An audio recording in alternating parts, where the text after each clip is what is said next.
হরে কৃষ্ণ। রাধাসখী রান্নাঘরে আপনাদের সবাইকে স্বাগতম। তো আজকে আমরা ভগবানের জন্য তৈরি করছি শাপলার ভেলা ভাজি। তো এখন বাজারে প্রচুর পরিমাণে শাপলা পাওয়া যায়। তো এখানে আমি শাপলার যে আঁশটি হয় তা ফেলে দিয়ে এখানে বড় বড় করে টুকরো করে নিয়েছি, যাতে দুটো ভেলা একসাথে তৈরি করা যায়। আর এখানে আমি একটি টুথপিক দিয়ে দেখিয়ে দিচ্ছি কিভাবে ভেলাগুলো তৈরি করবেন। তো দুপাশ থেকে আমি টুথপিকগুলো ঢুকিয়ে নেব। এভাবে করলে দুটো একসাথে করা যায়।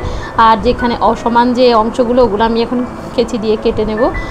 তো আমার ভিডিওগুলো যদি আপনাদের ভালো লাগে তাহলে অবশ্যই আমার চ্যানেলটি সাবস্ক্রাইব করবেন, লাইক দিবেন, শেয়ার করে দিবেন। তো এই যে দেখুন কিভাবে বেলাগুলো তৈরি করা হচ্ছে।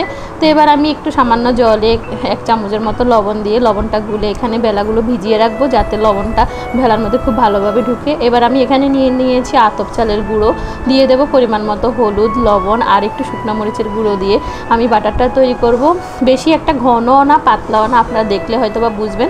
বেশি একটা ঘন বাটার দিয়ে করলে কিন্তু ভালো লাগবে না, মানে মিডিয়াম ঘনভাবে করলে ভালো হবে। এবার আমি চেপে চেপে লবণ জলগুলো ফেলে দিয়ে এবার ভেলা ভাজিগুলো করে নেব। আর এখানে আমি ফ্রাই প্যানে দিয়ে দিয়েছি সাদা তেল। আর তেলের পরিমাণটা একটু বেশি দিতে হবে, যেহেতু আমি এটা একদম ফ্রাই করব। তো এই যে এবার আমি ভেলাগুলোকে খুব সুন্দর করে বাটারে চুবিয়ে চুবিয়ে সবগুলো খুব সুন্দরভাবে মসমস করে এপিট ওপিট উল্টিয়ে পাল্টিয়ে ভেজে নেব।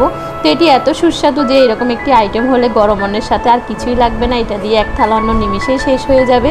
খুবই সুস্বাদু। তো শাপলার সিজন থাকতে থাকতে আপনারা কিন্তু এটি একবার হলো ট্রাই করতে পারেন। তো এই যে উল্টিয়ে পাল্টিয়ে ভেজে নিলে কিন্তু রেডি হয়ে যাবে শাপলার ভেলা ভাজি। তো এই যে দেখুন কতটা সুন্দর হয়েছে, একদম পুরো ভেলার মতো। তো এই যে হয়ে গেছে, এখন আমি নামিয়ে নিচ্ছি। আর দেখুন কতটা সুন্দর দেখতে।